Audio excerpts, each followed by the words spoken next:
Bali ini begitu sangat kecil bila dibandingkan dengan pulau-pulau lainnya, ibarat kapal yang terombang-ambing di lautan. Kita bisa mengelilingi Pulau Bali ini hanya dalam waktu sehari, di mana kita dari start berangkat ke timur, kemudian kita akan tiba di tempat semula dari barat. Begitu sangat kecilnya. Kawasan yang begitu sangat kecil, otomatis hutan di Bali juga sangat terbatas di tempat itu saja. Satwa liar yang endemik juga ada, tetapi juga pergerakannya sangat terbatas karena luas juga tidak seberapa.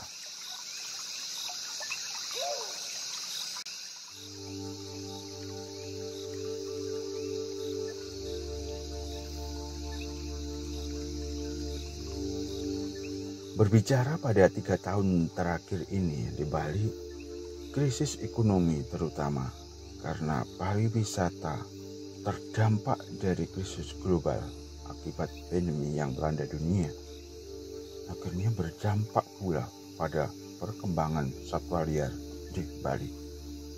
Kita ambil contoh aja begini. Di beberapa tahun ini, yaitu 3 tahun terakhir ini, setelah krisis ini, saya mengira itu ada beberapa kolektor atau pemelihara. Ya, karena di Bali ini aktivitas orang keluar masuk luar ke negeri atau keluar sebaliknya itu tidak terhitung lagi. Karena ya itu tadi, Bali sebagai destinasi wisata. Yang tinggal di Bali juga tidak terhitung lagi. Semenjak krisis, ya 3 tahun ini, kemungkinan besar begini, alur cerita dari satwa liar yang saya kira itu ada suatu kejanggalan di Bali. Betapa tidak, beberapa kali saya itu menemukan satwa-satwa yang bukan endemik tetapi hidup liar di hutan-hutan di Bali. Saya ambil contoh aja begini. Ada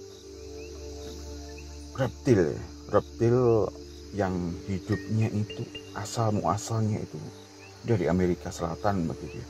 Tapi dapat kita jumpai di hutan di Bali.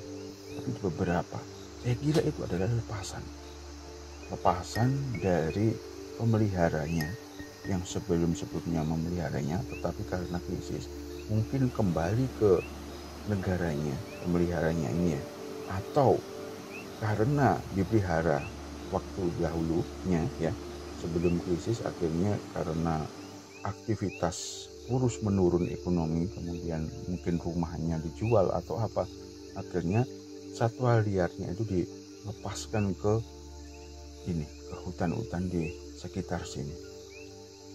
Jadi seperti yang saya bilang barusan itu, kita bisa menemukan satwa liar yang bukan endemik, entah itu dari luar Bali, Pulau Bali ya, yang tapi dalam lingkup Indonesia, entah itu dari endemiknya dari Papua atau dari Maluku dan sejenisnya, tetapi hidup di sini, atau bahkan ya juga ada beberapa reptil yang sebetulnya habitatnya itu jauh sekali dari Indonesia. Ada yang dari Amerika Selatan, ada yang dari gurun dan sebagainya, tetapi mereka itu hidup di belantara di Bali yang kecil ini. Ini mungkin yang tidak kita sadari dalam 3 tahun terakhir ini, atau luput dari pantauan, bahwa kita ambil contoh aja begini ya, kita sebut aja gunungnya di Gunung Agung gitu ya, di hutan-hutan di Gunung Agung itu. Beberapa waktu lalu itu ada beberapa teman-teman itu menjumpai beberapa piton yang sangat jinak di jalur-jalur pendakian itu. Kemudian di Bali Barat juga ada beberapa reptil yang dapat mudahnya kita jumpai, tetapi asalnya itu dari sangat jauh. Mungkin ini bagus sekali untuk memang harus dilepaskan ya. Tetapi apakah nanti tidak ada polemik dengan satwa liar endemiknya begitu? Tetapi juga kalau tidak dilepaskan, mereka ini akan dibawa kemana kan begitu? Itu uniknya di Bali sekarang yang sangat tidak kita sadari, bahwa akibat krisis ini tidak hanya melanda ekonomi manusia ya, tetapi ada sisi yang di luar itu, yaitu di satwa liar yang sudah saya jelaskan itu. Jadi kalau pengalaman saya pribadi, jadi sampai bingung mendeteksi ini satwa apa begitu, karena tidak pernah kita jumpai di sini, di Bali sini atau di Indonesia. Jadi ini suatu pemberitahuan kepada teman-teman semua bahwa ada aktivitas yang luput dari pandangan kita bersama ini, bahwa ada satwa-satwa yang sangat jauh hidup bebas di sini. Mungkin kita akan lihat ke depannya, beberapa tahun ke depan akan kita pantau bagaimana sebenarnya aktivitas mereka, apakah mereka akan berkembang biak kalau sepasang ya. Tapi kalau sendirian, ambil contoh aja kemarin itu ada, kita menemukan ular hijau yang seperti piton gitu. Tapi saya juga ragu itu piton atau piton hijau ya, atau sejenis ular yang dari Amerika Latin. Ini belum dapat terdeteksi karena malam kita menemukannya.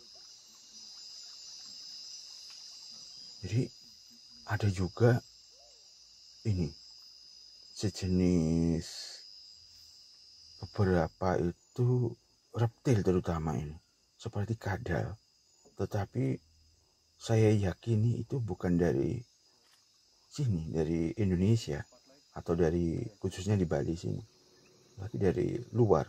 Kemudian ada lagi ini burung ya, beberapa burung itu sejenis burung dari nuri ya, karena nuri ini kan dari timur kebanyakan, Indonesia Timur ya.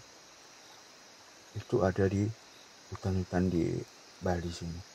Jadi akan kita pantau beberapa tahun ke depan bagaimana aktivitas dan perkembangan hidup mereka ini. Karena yang serba sulit juga ya itu tadi yang seperti saya jelaskan agak panjang gitu tadi, bahwa pemiliknya dulu kalau tidak dilepas, mereka ini sudah tidak bisa untuk mungkin memberi makan atau memeliharanya. Dan faktor kedua mungkin kalau ini pemiliknya itu dari asing, mungkin ownernya, pemiliknya ini pulang ke negaranya dan mereka ini dilepaskan di sini. Jadi begitu saudara, ada suatu kegiatan alam yang luput dari perhatian kita, yaitu satwa liar yang berkembang biak di Bali. Jadi itu sekali lagi akan saya pantau dan teman-teman akan kita pantau dalam beberapa tahun terakhir bagaimana perkembangan mereka.